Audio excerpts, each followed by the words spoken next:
In this Adobe Premiere Pro tutorial, we're going to learn how to clean media cache files, which means deleting temporary files that Premiere creates while editing. Media cache files are automatically generated to help with smoother playback and faster performance. But over time, they can take up a lot of storage space and sometimes cause issues. Let's begin. Go to the top menu and click Edit, then choose Preferences and click on Media Cache. The Media Cache Settings window will open. Here, you'll see the location where cache files are stored. You'll also see a button called Delete. Click on Delete.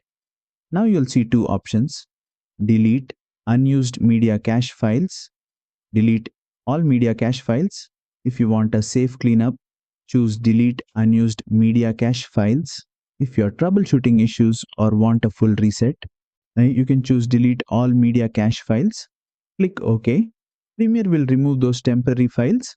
The next time you open your project, Premiere may rebuild some cache files automatically. That's normal. Cleaning media cache regularly helps free disk space and keeps your system running smoothly. And that's it. You now know how to clean media cache files in Adobe Premiere Pro.